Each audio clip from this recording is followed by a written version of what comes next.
and welcome to This Week in Keats. I'm Brian Rejack. I'm Mike Theune. And this is a special episode because it's Valentine's Day. Happy Valentine's Day, everybody. Valentine's Day. Happy Valentine's Day, Brian. Cheers. Cheers. And we wanted to also send out a happy Valentine's to our respected beloveds. Indeed. To Josette. To Anna. Cheers. Happy Valentine's Day.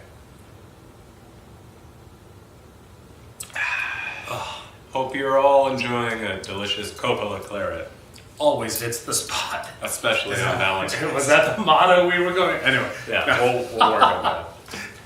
So, what was Keats up to 200 years ago? On This Valentine's Day? guy is still wrapping up Endymion. He's busy. He's wrapping up Endymion, and then he's just doing stuff. His brothers are still in Teignmouth. Yep. So the letter that he writes on February 14th is addressed to Teignmouth, so we find out a lot about how his week is going and how's it going. But man, this guy is like, right, he's working on Endymion, he's gonna send that off, and then he's meeting with, does he call it a squad of people? He does, yeah. He's been out and about on the town, as he has been in the past, and he talks about going to one of Hazlitt's lectures and That's going right. to a play somewhere, and he says, yeah, I met a squad of people, and then lists all these folks that he met. And we also know he's busy because he begins the letter by saying, my bad. Yeah. All right. So he begins, right? So, my dear brothers, when once a man delays a letter beyond the proper time, he delays it longer for one or two reasons. First, because he must begin in a very commonplace style, that is to say, with an excuse. And secondly, things and circumstances become so jumbled in his mind that he knows not what or what not he has said in his last, etc., etc. But mostly he's just saying like, it's been a little while since I've written you, and so I've been busy, sorry, right? But we get that, right? I mean, all the time. Like we just sent out, a couple days ago, we sent an email to one of our, a viewer of ours, Justino, and we began by saying, Justino is a terrific viewer, has sent us some lovely emails, some great feedback, and we had to begin it by saying, we're so sorry for our delays, right? Just is the classic way to start any bit of correspondence. And honestly, I have a hard time finding, like if I went through my sent email folder right now, I'd say a good 7 to 8 out of 10 probably begin with, of course. Oh yeah, sorry to take so long. Look, but the crazy thing is about in our kind of era of immediate communication, anything that's not immediate is like, oh, I'm so sorry, which frankly I interpret then as allowing me a good 8 to 10 days to get back to somebody. It's like, if it's not within the first 15 minutes, 8 to 10 days. Exactly. Same thing. I feel a real duty when I send an email and someone responds like 10 minutes later. You gotta respond back. No. Because they know you just sent that email. Then they're not a friend. Because they've just thrown down the gauntlet. Like the challenge has been posed and now it must be met. Yeah. So things were certainly different for Keats, but even so, I mean, he feels, and several letters earlier in does this this year, all the time. Yeah, please. Yeah, he's like, please. hey, sorry it's taken me so long. Yeah. The negative capability letter. Yeah, of course. Yep. Yeah. It's been being indolent. You know, right? You can't kind of write back immediately. I'm hanging out, I'm chilling out, I'm in my space. But he's also working, right? I mean, of course, no. He's definitely working.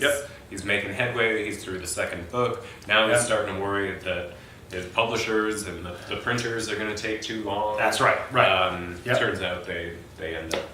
By the time he finishes this letter, so this letter is based on a transcript from John Jeffrey, so we don't know how many days this letter spanned. It's pretty clear that Jeffrey cut out some sections. So by the time he's always doing it. When we get to the end of the letter, Keats says that he's now seen a sheet of Endymion, that he's seen some proofs, even though at the beginning he was worrying that it wouldn't be printed for weeks or months. Yeah. It's a fast letter. Like, okay, right. So sections may have been trimmed by Jeffrey, but definitely. But it's fast. The world is moving quickly here for John Keats. Yeah. So he's a man on the run for sure. And we also start to get a sense of Keats's awareness of his reputation as a poet. in a beautiful way. Oh, it's... No. So before he says, Yeah. right, before he says, I shall be among the immortal poets when I die, right? So before this is a prelude to that later. We'll get to that prescient comment later. But right now, he's basically he's being self-deprecating about his reputation so as funny. a poet. At one point in this letter, right? So Keats writes, Richards tells me that my poems are known in the West Country, and that he saw a very clever copy of verses headed with a motto from my sonnet to George. Honors rush so thickly upon me that I shall not be able to bear up against them. What think you? Am I to be crowned in the capital? Am I to be made a mandarin? No, I am to be invited, Mrs. Hunt tells me, to a party at Ollier's to keep Shakespeare's birthday. Shakespeare would stare to see me there. So good, right? Like, I'm big in the West Country. Like, it'll play in Peoria, right? Exactly. It's big in Akron, Yeah. right? All due respect to Peoria, I actually love Peoria. I actually love Akron as well. I've been to both places, and they're lovely, actually. Akron has an amazing art museum. Really? It's fantastic. Peoria has a beautiful place called the Forest Park Nature Preserve. It's a great place to take a hike. Also, the Peoria Riverfront Museum, right? Peoria has a lot of great stuff. Absolutely. One of my former students works there. Lovely. There's Yep. a lot of All good places. So, like, right. I'm sure one will appear right there. Right. So, Keats, though, is not quite acknowledging, though, that the West might be a place you'd want to be big. Anyway, he's having fun with that. Yeah. Look, he's got to be happy to know that somebody's paying attention to him. Of course. But he also is like, he takes it with at least a grain of salt. Yeah. Right. But hey, he's being read and timid. Right. Exactly. Not too bad. Next step, immortality. In a few short months, he'll think that way. He'll get close. That's Yeah. right. Yep. Yeah. What else do we have going on here? Well, let's think a little bit about what we mean by a week.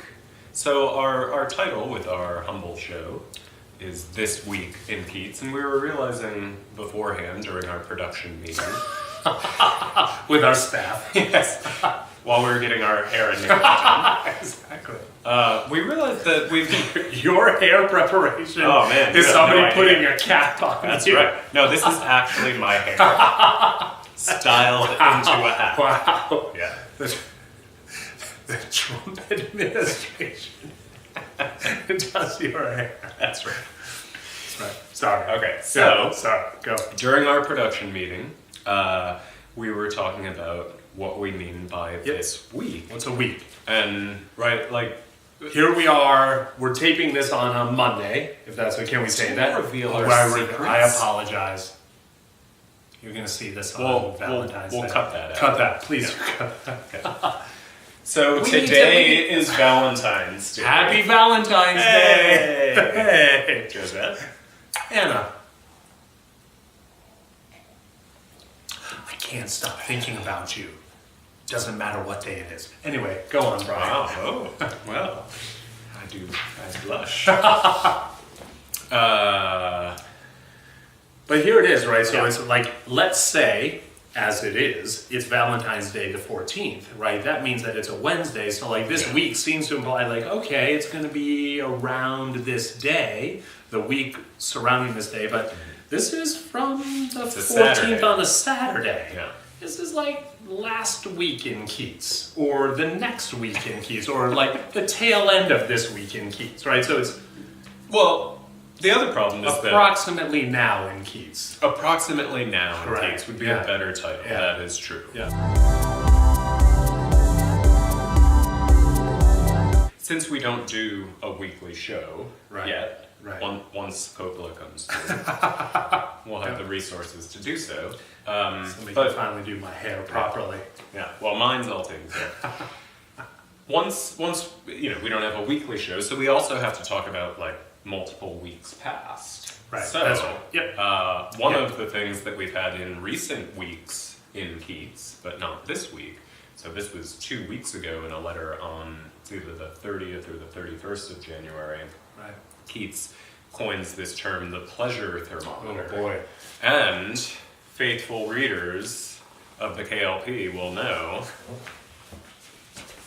that we have invented the There world's it is. first actual pleasure thermometer, and it turns out it works with full laser capability. Yep. Like this isn't like your mother's mercury thermometer. No, this is This a isn't a laser. big needle thermometer. It's a laser thermometer, people. So it's State state of of the the art. Yep. And so we did some initial testing with it. Let's try it on the claret. All right, let's try this out. So I think you all, if you're a faithful viewer like Justino, Yeah. you know how much we love Coppola Claret. It's It is delicious. the claret of choice for This Week in Keats. Let's test out the pleasure thermometer. All right, get right in there. Let's get all right, no glass. No, to you gotta inject. go All right, through let's the do it. glass. Let's do it. All right. Oh man. Oh, it's reflecting Whoa, all the it's light. coming through. Oh my god. Oh my god. That's crazy, man. What? It comes up. It actually comes up 2 bottles of claret. That's crazy. Like, how pleasurable is a glass of claret? It's actually two bottles of claret. Wow. That's crazy. So Beautiful. Just the surface of the claret Is as as pleasurable as 2 bottles. Can you believe it? This thing it's an amazing machine. Soon to be at Target. We assume. We assume exactly. You can use it to assess all of your pleasures, right? See how great they are. So we're gonna share that information with you, and as days go by, Brian and I are gonna kind of test out the pleasure thermometer a little bit more on some other favorite items, and a few not so favorite, and see what the readings give us. Yeah. Nice, but that was impressive. I did not expect that. So another interesting thing we have in this letter is actually an extract of part of a poem in manuscript called Nehemiah Muggs, An Exposure of the Methodists, written by Horace Smith, and Keats says that Horace Smith has lent him this manuscript, and so he offers to give some extracts in this letter he sends to his brothers, and then he does, and it's an intriguing little satirical poem taking on Methodism. I had no idea that Methodism was even a thing to take on. Right? Like, I teach at Illinois Wesleyan University, and it seems as though like Methodism is like the least problematic version of Protestantism ever. Right? It's like we're very like well behaved, like we do well on our SATs. You know, like I don't know, you know. Not sure what else. This has not always been the case. That's what I hear. Yeah. In preparation for our episode of This Week in Keats, we reached out to a colleague of ours, Andrew Winkles, who's the person that I know who knows the most about Methodism. Certainly Sure. more than you, because you know nothing. If only it were Dutch Calvinism. Oh, then you'd be nuts. Absolutely. So we sent Andrew an email and said, hey, Tell us. take a look at this satire. Like, Yeah. we have a sense of, how it's making fun of, taking on Methodism, but can you situate this for us a little bit? And basically what he said is that during the middle of the 18th century to the late 18th century, when Methodism, led by Wesley, he dies in, I think, 1791. So during that time period before his death, there's a lot of anxiety about their open air preaching and these gatherings where people are being enthusiastic and the passions are inflamed. Not that far from a riot. Pretty You're just much, a couple steps from a riot. It's That's like right. Woodstock. That's right, basically. exactly. It's pretty much Woodstock. Or at least that's how people see it as this dangerous thing, especially with respect to how these popular preachers inflame the passion of women. Sure. Right? And so we see that in some of the It poems. is Woodstock. I'm These telling preachers you. are like, it's like Mick Jagger. Wow. He wasn't at Woodstock then. Jimi Hendrix. He was. What's Mick Jagger doing? We're going to do This Week in Mick Jagger at some point? We should. Clearly. He was waiting for Altamont for the Hells Angels to kill people. We've taken a turn to the tragic. The death of the 60s has just happened once again. To the 60s. 60s. But back in the 1760s, There was this guy named John Wesley. John Wesley, and he was preaching his ass off, man. He was. But so in this poem, this exposure of the Methodists about this fellow Nehemiah Muggs, we see him longing to be a father, and he gets himself a wife, and then we're told about the preaching, and one of the lines that connects with this anxiety around the preaching and its connection to sexuality, it says, shouting rampant amorous hymns under pretext of singing psalms. Right? Yeah. Yeah. It is Woodstock. I'm telling you, Yeah. we've found the best analogy. Okay, but here's the thing that was really fascinating that Andrew revealed for us, that these anxieties we just characterized tend to be associated with Methodism in that late 18th century That's period. right. Yep. Maybe turn of the century there, Right. but that's it. And then it's kind of done, supposedly, in terms of the scholarship. Right, and so the narrative is typically that after the death of Wesley in 1791, then Methodism is more or less, it sort of coalesces within the Anglican Church, right, Yep. the Church of England. It's never formally separated, and so after that point, it tends to become more conservative. Yep. That's the story. That's the story, right? But what this poem shows is that even in the late 18 teens, there's still this same kind of anxiety around Methodism and what it sort of threatens, right? This enthusiastic riling up of the populace through preaching, and the way that might connect with anxiety around female sexuality in particular. Yeah, and that it's not just this, that even in around this time that Leigh Hunt is publishing some stuff about Methodism and about kind of outdoor preaching and its potentially kind of riotous effect. Yeah. And so there's that anxiety continues, right? It might be somewhat abated, but it's still there, and for some reason it still comes up. Yeah. Yep. And Keats also mentions that his buddy John Hamilton Reynolds has been writing for the Yellow Dwarf a series of articles on popular preachers. Right. And in the second of those, he talks about one particular preacher, a guy named Daniel Wilson, and says something along the lines of, the Methodists love him because he, gets his audience all impassioned and inflamed. Yeah. Wow. And that's right. This is 1818. So again, it's aligning Methodism with that anxiety over excessive enthusiasm and passion. And are there moments though in the poem, even in these extracts that we get? And Brian, what's your reading of this? So in these extracts, so do we assume that they were extracts no matter what, or do we assume that Geoffrey only provided extracts? What's your read on that?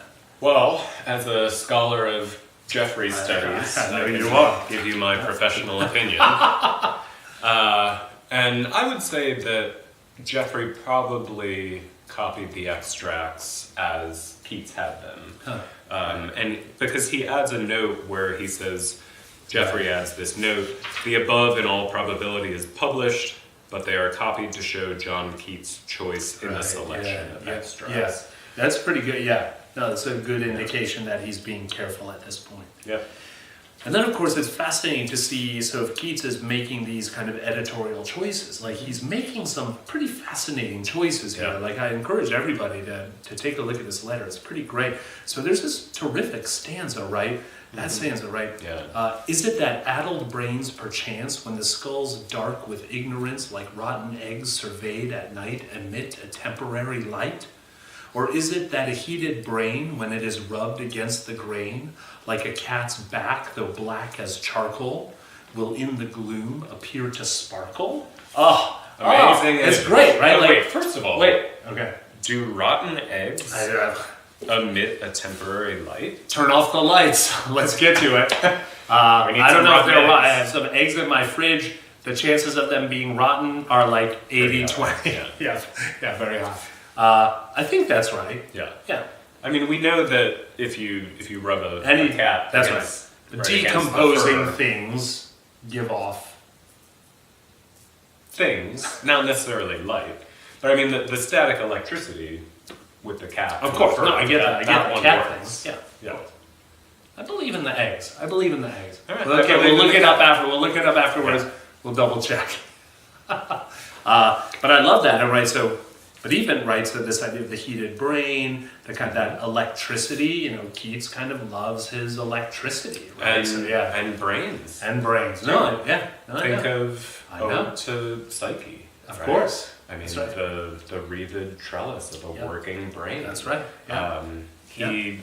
That's something I think Keats, as a student of medicine, right, is very attuned to the brain as a physical organ and not just the mind, right? Like he's often drawn to thinking about the brain as opposed to the mind. Right? That's right. Like sure. Absolutely. The embodiment of it. Yeah. That's right.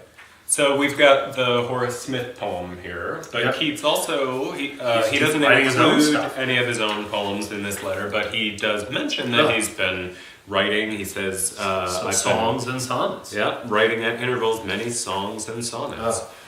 So, some of which are incredibly interesting, of course, right? He did a little sonnet competition with Hunt about the River Nile. And Shelley. That's right. For a long time there was confusion about this letter that when Richard Monckton Milnes included this letter in both the 1848 and then the 1867 editions of his biography, he wrongly assumed that Shelley's contribution was Ozymandias, but it's actually a different poem. And Milnes figured that out in, I think, a final edition that he... Speak to us, Hyder Rollins. Yeah. What does Hyder Rollins teach us? 1876. All right, pretty good. Thank you, Hyder Rollins, yet again. He's the master. He is the master, indeed. Yep. We're not worthy. We're not worthy. I'm feeling very Garth-like right now. You are. And I'm wearing a hat. Man. Uh-oh. So, in addition to the Nile sonnet contest, one of the other poems we have is this sonnet, Blue, 'Tis the Life of Heaven. So, why don't you read that one for us and then we'll talk a bit about it. Happy to. Blue, 'tis the life of heaven, the domain of Cynthia, the wide palace of the sun, the tent of Hesperus and all his train, the bosomer of clouds, gold, gray, and dun. Blue, 'tis the life of waters, ocean, and all its vassal streams, pools numberless, may rage and foam and fret, but never can subside, if not to dark blue nativeness.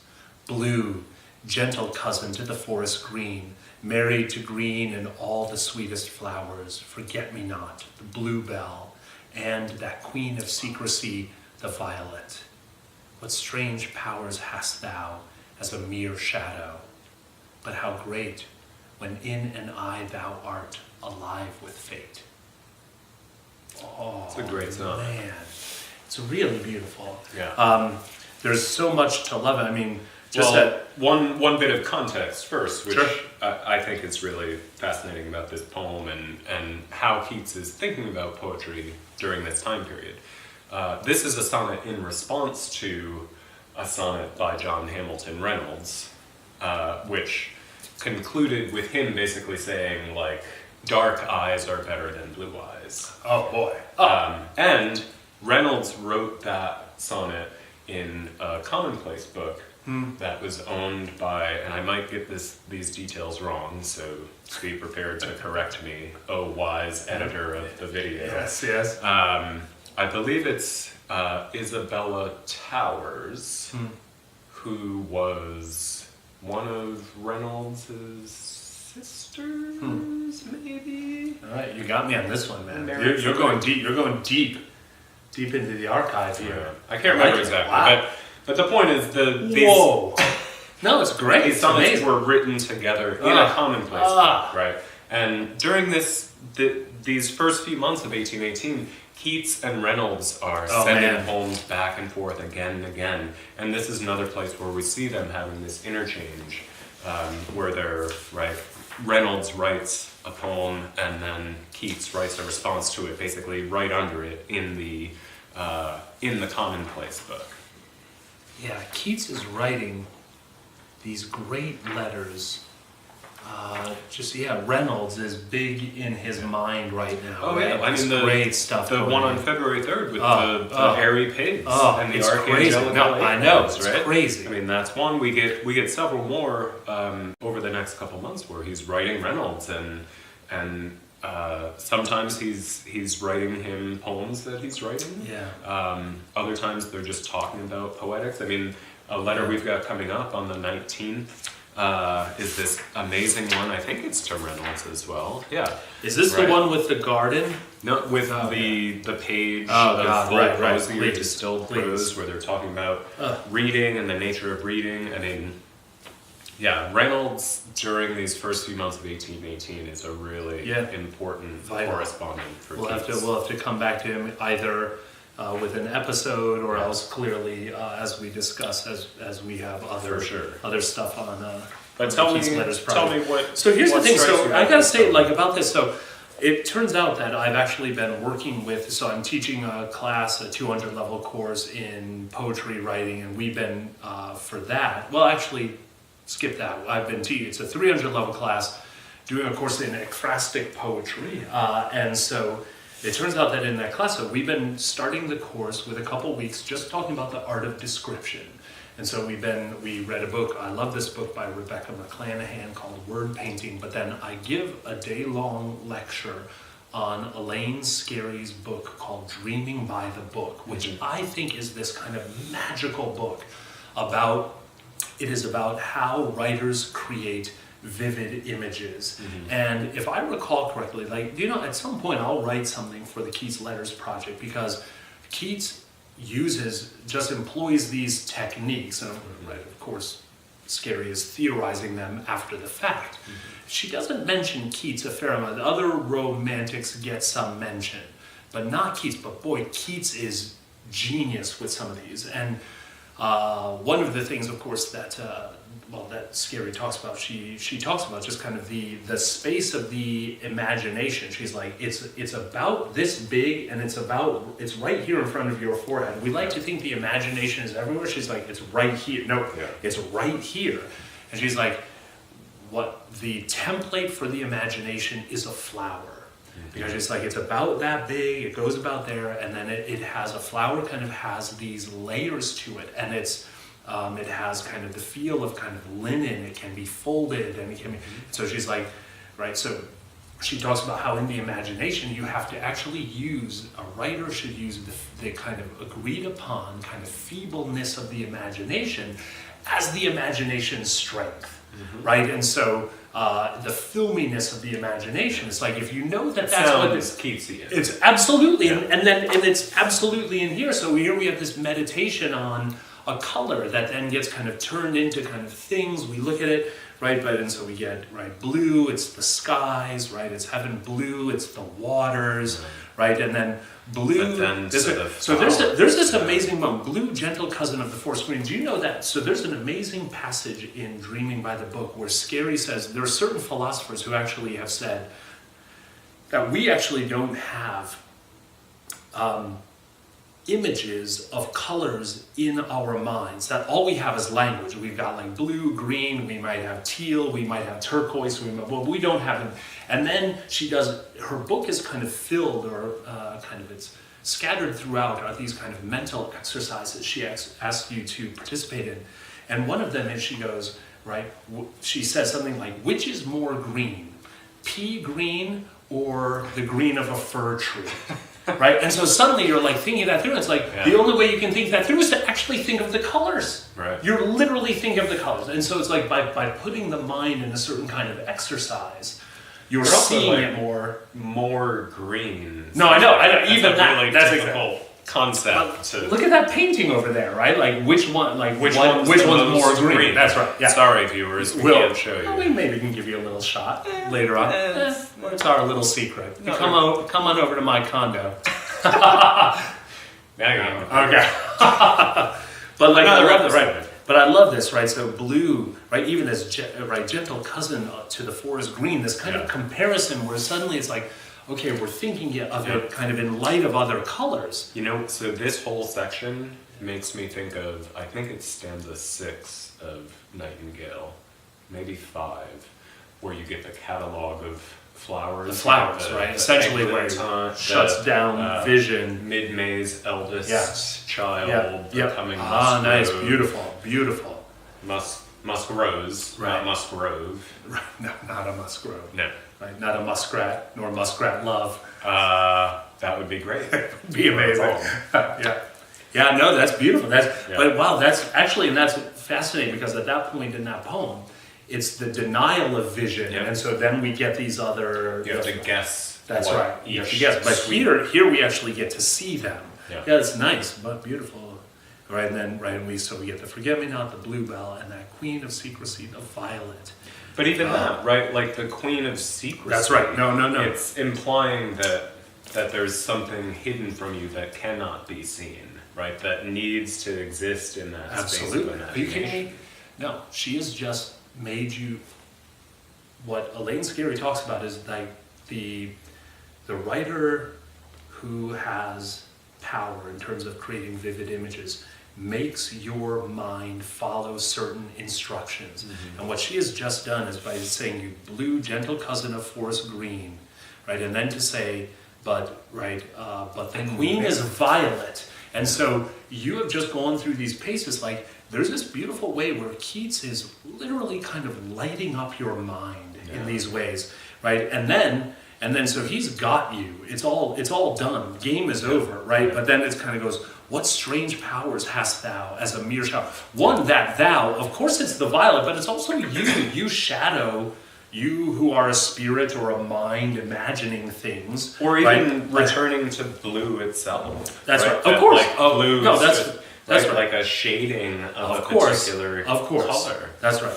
And then to say, right, this beautiful, right? But I would argue that Keats, I said she, I mean, it's like, well, Elaine Scarry has helped us kind of see this, I think, but to say by preparing us for that, for then this final turn, but how great when in an eye thou art alive with fate, right? So it's like, no longer are you being perceived, but you're the perceiver. Yeah. But of course you realize you've been trained to kind of be that perceiver through the poem and through the activity of the poem. It's a beautiful gesture there.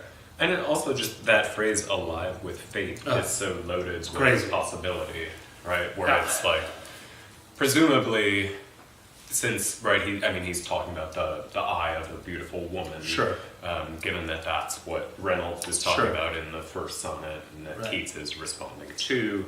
So there's, like alive with fate, that spark of attraction, that, the recognition of what future those two people have with one another.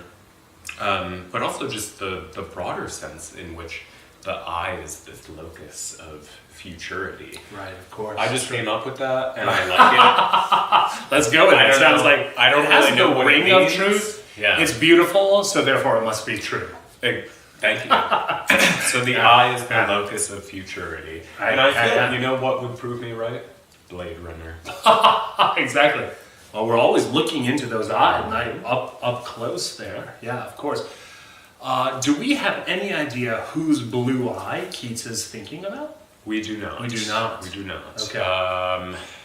So in part, this might be literally just kind of an argumentative exercise. I think so. Which is lovely, right? It really becomes then a beautiful ode to the color blue, using as its occasion this poetic contest. Yeah, so this sonnet has a real afterlife. A fascinating one. And In addition to Keats writing this in that commonplace book, there's also another manuscript version of it that ends up in the possession of George Keats. And it's in America, in Louisville, with George Keats for decades. And one of George's children, Emma Keats, who then becomes Emma Keats Speed. She marries Philip Speed, who was incidentally a friend of Abraham Lincoln, and who Lincoln stayed with the Speed family at their plantation, which we've been to, Farmington. We can show you pictures. Yeah, well, you're looking at them now, we presume. But yeah, so Emma Keats Speed became the sort of guardian of the Keats papers.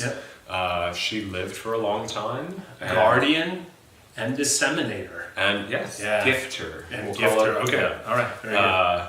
Yeah, I mean, it's not like she gave them away indiscriminately. Not at all. She was recognized, discriminating. Valued Recipients. Yep. Thank you. Yep. So one of those, in I think it's 1878, close to the end of her life, is Oscar Wilde. Oscar freaking Wilde. It's crazy. Bleep. Feel free to bleep freaking. You know what I meant to say. Yeah. Okay. So Oscar Wilde is on a lecture tour of the state. Oscar Mother Wilde was on a lecture tour of the United States in, I think it's 1878, and one of his stops was in Louisville, Kentucky. And he writes this essay about this afterwards. He says, this middle-aged lady approached him after his talk and said that she was the niece of John Keats and that she had all these papers. Amazing. So Wilde went and visited with her the next day and read over all these letters in manuscript and all these poems in manuscript. And then once he continued on his tour, he received a letter from Emma Keats Speed, I think in California, with this manuscript, this sonnet on the color blue. Yeah, amazing. Yeah. Amazing. Amazing. It's confounding as well because, of course, like as Keats scholars, one wishes that all those papers were still in one unit because there were probably some incredibly not only important manuscript copies, but then there were letters there. Not the least of which was very likely the negative capability letter. Which either went missing or was given away. I know. We can't negative capability. We can't quit you. I know. But look, right? So, but at least now, by knowing this, we can begin to develop a sense of kind of how Emma Keats Speed gifted the poems. We can begin to kind of track that down. We have leads. There are things to look into. But it's a shocking thing. For me, that's so profound, where it's just like, George in Louisville, the family's there, Oscar Wilde comes, the globalism of that, and then blue being taken across the United States. It's shocking. I also love the detail that she doesn't give him the manuscript when he's there. Right there, that's but right. sends it in a letter after the fact. And I want to be like, oh, but the letter, what if careful. Right, exactly. You can't trust the you cannot Pony trust Express. Pony Express. It was that letter. What took? I'm sorry, Pony That Express. letter was for like weeks on the ass end of a pony. Yeah. Yep. Who is that pony? We need to imagine that pony. I think it actually would have been on a train. But we could imagine, like, the guys shoveling coal. And that letter just slowly making its way across the United States. Not so slowly, actually. Probably like 25 miles an hour. I actually trust the post office more in the 19th century than the 21st. Have you had troubles with the post office recently? Really? No. It's very trustworthy. Hey, I'm a watcher of Seinfeld. I know not to mess with the post office. Well, if Kramer's information. If Kramer's driving the postal truck, that's right. Problems could ensue. Yeah. hilarity as well, Absolutely. but a lot of problems. No, it's an amazing thing to know that here we are at the beginning of that process that will then play itself out in these fascinating ways, And decades later. There's precisely one way in which I wish I had been alive at the end of the 19th century. Huh? And it's this. Yeah. A lot of Keats manuscripts were circulating. Just that circulating. time. Grab it. Everything else, Yeah. no way. Yeah, Give yeah. me iPhones and Yeah. electricity Yeah. and hot water. But I wish we had some Keats manuscripts still moving around. Do you know what they didn't have then? Cocoa.